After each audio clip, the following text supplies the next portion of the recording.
Vous pouvez marcher toute la journée dans les rues de Tokyo sans rencontrer la moindre poubelle. Et pourtant, vous serez étonné de la propreté des rues.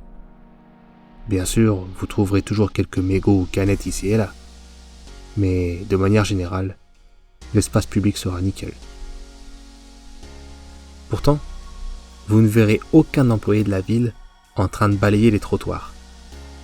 Les balayeurs de rue, ce sont les Japonais eux-mêmes, qui balayent devant leur maison, et même un peu plus.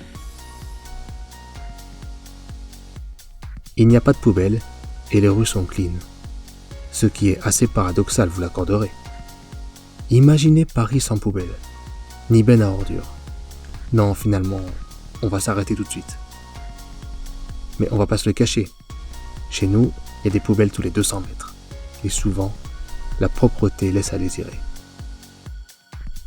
À Tokyo, les seules poubelles que vous trouverez dans la rue seront à côté des distributeurs de boissons. Mais ce sont des poubelles pour les bouteilles et les canettes. Elles sont censées accueillir les déchets des distributeurs en question. Mais comme il n'y a jamais de poubelle dans la rue, quand on se trimballe ces emballages de sandwich dans sa poche depuis 1 heure, on est tenté de les foutre là-dedans, ni vu ni connu. Tout le monde y pense. Personne ne vous dira rien, non. Mais les gens n'en penseront pas moins. C'est à vous de juger.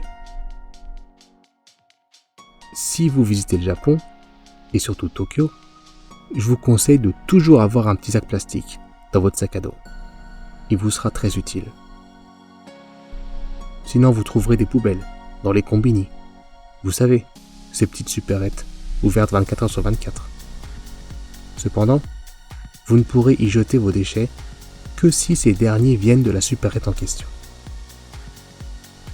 Mais alors, où peut-on jeter ces déchets à Tokyo sans passer pour un malpropre? C'est difficile à imaginer, mais l'immense majorité des Japonais gardent leurs déchets et les jettent à la maison.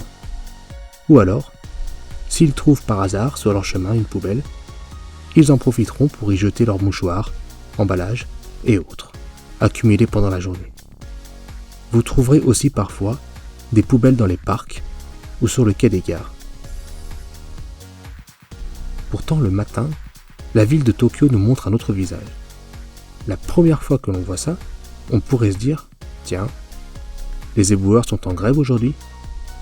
3 fois par semaine, jusqu'à 9h du matin, des tas d'ordures feront partie du paysage, jusqu'à ce que les éboueurs s'affairent pour les ramasser. Alors en hiver et au printemps ça va, mais en été, avec la chaleur et l'humidité, bonjour les odeurs. Insectes et corbeaux y feront leur marché. Avec leur bec acéré, ils perceront les sacs poubelles et éparpilleront le contenu des poubelles sur le trottoir en quête de nourriture. Pour cette raison, les Japonais mettront des filets par-dessus les monticules d'ordures. Mais parfois cela ne suffit pas. D'après les Japonais, le corbeau aimerait la couleur orange. Donc si vous mettez des peaux d'orange ou des épluchures de carottes dans vos poubelles, prenez garde à ce qu'elles ne soient pas visibles. En général, les Japonais jetteront leurs poubelles le matin. Très peu les jetteront la veille. Comme il n'y a pas de benne à ordures, ils pensent à l'odeur des poubelles, qui pourrait importuner les voisins. Car au Japon, avant de penser à soi, on pense aux autres.